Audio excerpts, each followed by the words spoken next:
गोरगरीब झोपडपट्टी धारक आता पावसामध्ये जाणार, तरी त्या ठिकाणी ठाम मांडलेला आहे आणि ते लोक सोमवारपासून पनवेल महानगरपालिकेच्या दरवाजासमोर जोपर्यंत न्याय मिळत नाही तोपर्यंत तिथं बसतात.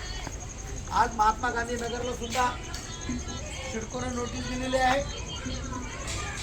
सिडकोवाल्याला आमचं म्हणणं आहे ग्राहक संघर्ष समितीतर्फे, साहेब आता पावसाळा सुरू झालेला आहे आणि पावसाळ्यामध्ये तुम्हाला कारवाई करता येत नाही. जर तुम्ही महाराष्ट्र शासनाचा जी आपलं गुंडाळून जर तुम्ही कारवाई केल्या तर तुम्ही गरिबावर अन्याय करत आहात. गरिबावर तुम्ही अन्याय करू नका. माणुसकी ह्या नात्यानं तुम्ही त्यांना पावसाळ्यापर्यंत त्यांच्या झोपड्यावर बुलडोजर फिरू नका. कारण गरीब राहतोय आणि बाहेरच्या देशातून आलेली लोक नाहीत, सर्व लोक महाराष्ट्रातली लोक आहेत. गावामध्ये पोट भरलं नाही म्हणून शहरात आलेत, मोलमजुरी करून आपला गुजारा करत आहेत.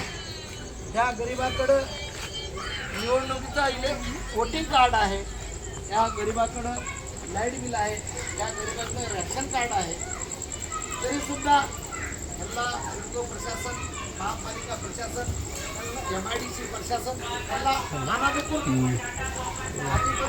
नानादुकुलत आहे. ही भाषा मला ह्या सरकारला सांगायचं आहे, तुम्ही यांचा वोट घेता, तुम्ही वोट त्यांचा तुम्हाला लिगल आहे. जर वोट त्यांचा लिगल आहे तर झोपडी अनलिगल कशी, हा प्रश्न आपल्याला निर्माण होतो. त्या झोपडीधारकांनी प्रश्न उचलायला पाहिजे, त्यांना सांगायला पाहिजे, साहेब आमचं वोटिंग तुम्हाला चालते, आमच्या वोटिंगवर नगरसेवक बनतो, आमच्या वोटिंगवर आमदार बनतो, आमच्या वोटिंगवर खासदार बनतो, मग आमचा झोपडा अनलिगल कसा.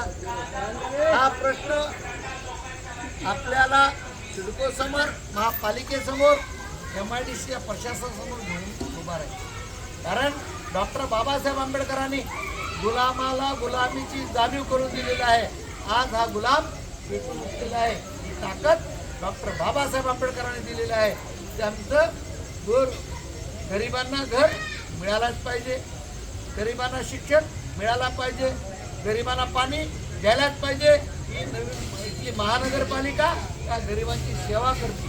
सेवा करण्याचं काम ही महानगरपालिकेचं. ज्यावेळेस छोट्या मोठ्या झोपड्या बसतात, वस्ती बसते, त्यावेळेस त्या सिडकोला दिसत नाही का.